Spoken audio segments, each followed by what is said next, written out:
আয়াতুল কুরসির বিশেষ ফজিলত আছে কি?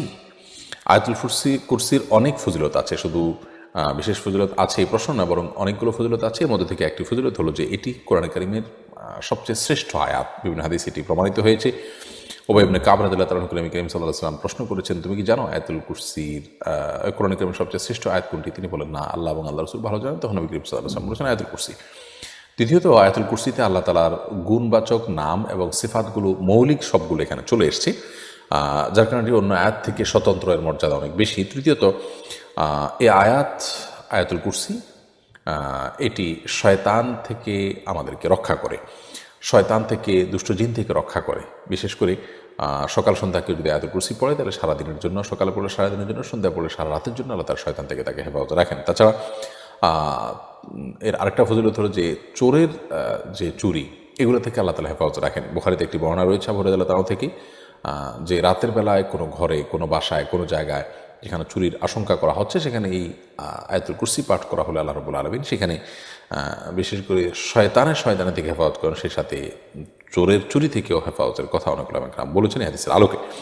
সেই সাথে সকাল সন্ধ্যার পাশাপাশি 5 ওয়াক্ত সালাতের পর আয়াতুল কুরসি যদি কেউ পাঠ করেন, নবী করিম সাল্লাল্লাহু আলাইহি ওয়াসাল্লাম বলেছেন ওই ব্যক্তির জান্নাতে যাওয়ার ক্ষেত্রে একমাত্র বাধা থাকে মৃত্যু। লা ইয়ামনাহু মিনাল জান্নাতি ইল্লা ইয়ামুত, সে জান্নাতে যাওয়ার ক্ষেত্রে মৃত্যুই তার একমাত্র বাধা থাকে। বিপুল ফজিলত আছে আয়াতুল কুরসির। অতএব সকাল সন্ধ্যা, রাতে শোয়ার সময়, তারপর 5 ওয়াক্ত সালাতের পর, তারপরে নিজের এবং বাসাবাড়ির আপনার নিরাপত্তার জন্য, শয়তানের পানাহ থেকে পানাহ চাওয়ার জন্য, সর্বোপরি শ্রেষ্ঠ আয়াত এটি তেলাওয়াত করে মর্যাদা লাভের জন্য আমরা আয়াতুল কুরসি বিশেষ করে তেলাওয়াত করবো ইনশাআল্লাহ তাআলা।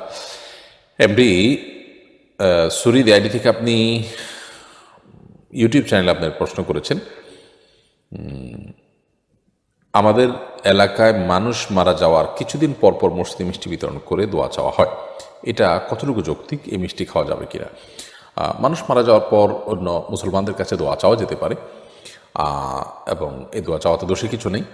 তবে মৃত মানুষের জন্য দোয়া করবে যারা, তাদেরকে আবার মিষ্টি দেওয়া, এটা মানে বাহ্যত পারিশ্রমিকের মতো মনে হয়, যদিও এটা অনেক সময় মানুষ খোলা মনেই দিয়ে থাকেন সকলের জন্য। তো এই জন্য সবচেয়ে উত্তম হয় যে দোয়া চাওয়া হোক, ঠিক আছে, কিন্তু এটার জন্য দোয়ার পরপরই খাবার দেওয়া বা বিনিময় সাদৃশ্য হয় এরকম কিছু না দিয়ে, বরং মিষ্টি হোক আর অন্য কোনো খাবার হোক, এগুলো গরিবদেরকে দেওয়া যেতে পারে মৃত ব্যক্তির তরফ থেকে। তাহলে দোয়া হলো, আবার এদিক থেকে দানও হলো। অতএব মসজিদে ট্র্যাডিশনাল দোয়া পরবর্তী আপনার খাবার বিতরণ, বিশেষ করে এটিকে যখন কেউ শরিয়া নির্দেশিত, ইসলাম নির্দেশিত দোয়ার পদ্ধতি বা হিস্সা বা আবশ্যিক বানিয়ে নেয়, তখন সেই বিদআতের দিকে চলে যেতে পারে। সেই জায়গা থেকে এটি অ্যাভয়েড করা উচিত। তবে এখানে যে খাবার পরিবেশন করা হয় সেটি খাওয়া যে হারাম হবে, ওটা কিন্তু সেরকম নয়।